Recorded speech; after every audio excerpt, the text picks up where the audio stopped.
السلام علیکم۔ والدین کی تربیت اور تعلیمی نظام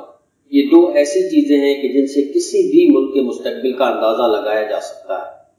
یہی وجہ ہے کہ نیپولین نے کہا تھا کہ مجھے اچھی مائیں دو، میں تمہیں اچھی قوم دوں گا، کیونکہ وہ جانتا تھا کہ یہ والدین کی تربیت ہی ہوتی ہے کہ جو بچوں کو زندگی کے ہر شعبے میں کامیاب کرنے کے ساتھ ساتھ ایک اچھا انسان بناتی ہے۔ اگر اس تربیت میں کمی رہ جائے یا والدین کی طرف سے غلط تربیت کی جائے تو یہ بچے معاشرے میں بگاڑ کا باعث بنتے ہیں۔ اپنے بچوں کو اچھا گریڈ حاصل کروانے کے لیے کچھ ایسی ہی غلط تربیت میرے ملک پاکستان میں والدین کی طرف سے کی جا رہی ہے، جس کے نتائج ہم پچھلے چند سالوں سے بھگت رہے ہیں، اور اگر اسے نہ روکا گیا تو اس کے نتائج آنے والے وقت میں مزید بھیانک ہوں گے۔ آج کی اس ویڈیو میں ایک واقعے کے ذریعے میں آپ کو بتاؤں گا کہ والدین کس طرح محض اچھے گریڈ حاصل کروانے کے لیے بچوں کی غلط تربیت کر کے نہ صرف ان کا مستقبل تباہ کر رہے ہیں بلکہ وہ اپنا نقصان کرنے کے ساتھ ساتھ اس ملک کو بھی ناقابل تلافی نقصان پہنچا رہے ہیں۔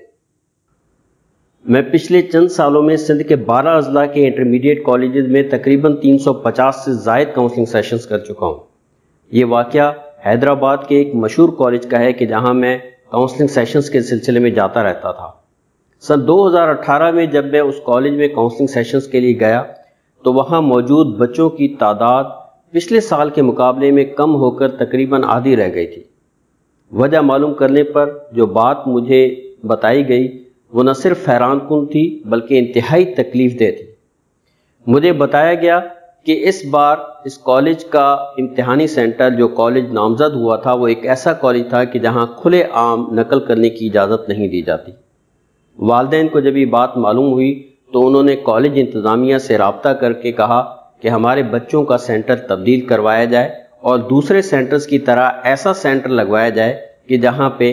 نقل کرنے کی کھلے عام بچوں کو اجازت ہو۔ جی ہاں، والدین کی طرف سے یہ گزارش کی گئی کہ بچوں کا امتحانی سینٹر ایسا سینٹر لگوایا جائے کہ جہاں بچوں کو کھلے عام کاپی کرنے کی یا نقل کرنے کی اجازت ہو۔ کالج انتظامیہ نے جب ایسا کرنے سے انکار کیا تو بہت سے والدین نے اپنے بچوں کا داخلہ اس کالج سے ختم کروا کے کسی اور کالج میں کروا دیا۔ میرا سوال والدین سے ہے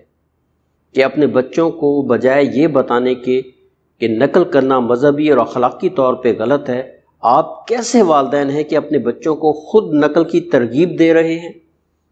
کیا آپ یہ بات جانتے ہیں کہ آپ کے یہ بچے اگر کل ڈاکٹر بن گئے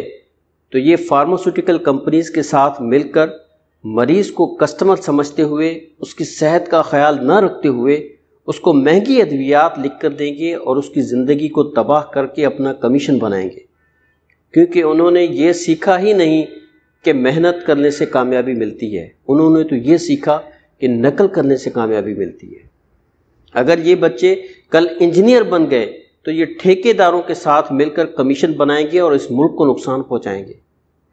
اگر یہ بچے وکیل بن گئے تو یہ عدالتوں میں جھوٹے کو سچا اور سچے کو جھوٹا ثابت کرنے کی کوشش کریں گے، کیونکہ آپ نے ان کو یہ نہیں بتایا کہ رزق دینے والی ذات اللہ کی ہے، آپ نے ان کو یہ بتایا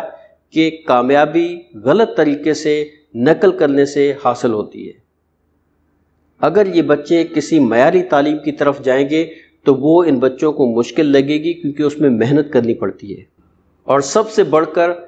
کل یہ بچے آپ کو بڑھاپے کی حالت میں تنہا چھوڑ دیں گے، کیونکہ والدین کی خدمت کرنا یہ مذہب بتاتا ہے۔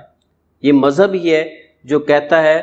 کہ ہلاک ہوا وہ شخص جس نے اپنے بوڑھے ماں باپ یا ان میں سے کسی بھی ایک کو پایا اور ان کی خدمت کر کے جنت حاصل نہ کی۔ لیکن آپ نے اپنے بچوں کو مذہب سے دور رکھا۔ اگر مذہب سے دور نہ رکھا ہوتا تو آپ اپنے بچوں کو کبھی بھی نقل کی ترغیب نہ دیتے۔ اس لیے میں تمام والدین سے گزارش کرتا ہوں کہ خدا را اپنے بچوں سے ایسے کام نہ کروائیں کہ کل آپ کو ہی پچھتانا پڑے۔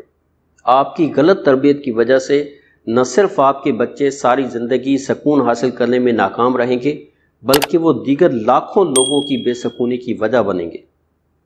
اگر آپ کا بچہ سی گریڈ بھی حاصل کرتا ہے اور اس کو کچھ آتا ہے، اپنی محنت سے حاصل کرتا ہے، تو وہ کسی بھی معیاری تعلیم میں جا کر اور اس میں کامیاب ہو کر ان لاکھوں لوگوں سے بہتر ہوگا کہ جو A1 گریڈ حاصل کرتے ہیں لیکن وہ زندگی میں سکون پانے میں ناکام رہتے ہیں اور کامیابی ان کا مقدر نہیں بنتی۔ اور میری اساتذہ سے بھی گزارش ہے کہ خدا را ان بچوں کو کتابیں نہ رٹوائیں، بلکہ ان کے کانسیپٹ کلیئر کرنے کے ساتھ ساتھ ان کو ایسی باتیں بتائیں کہ جن سے یہ بچے معاشرے کا اچھا شہری بن سکیں۔ اور میں حکومت وقت سے بھی کہتا ہوں کہ تعلیمی نظام کو بہتر کیا جائے اور گریڈنگ سسٹم کو ختم کیا جائے، تاکہ بچے احساس کمتری کا شکار نہ ہوں اور وہ علم حاصل کرنے کے لیے پڑھیں، نہ کہ گریڈ حاصل کرنے کے لیے۔ اگر گریڈنگ سسٹم کو ختم نہیں کیا جا سکتا تو کم سے کم میٹرک اور انٹر کے امتحانات میں نقل کی روک تھام کے لیے اقدامات اٹھائے جائیں، کیونکہ کسی بھی قوم کو تباہ کرنا ہو تو اس قوم کی تعلیم کو تباہ کر دینا کافی ہوتا ہے، اور اگر اس تعلیمی تباہی کو نہ روکا گیا تو یہی بچے کل سعادتین کو پیک کی طرح ریاست کو نقصان پہنچا سکتے ہیں۔ اس دعا کے ساتھ اجازت چاہوں گا کہ خدا کرے کہ میری ارض پاک پہ اترے، خدا کرے کہ میری ارض پاک پہ اترے وہ فصل گل جسے اندیشہ زوال نہ ہو۔ اللہ حافظ۔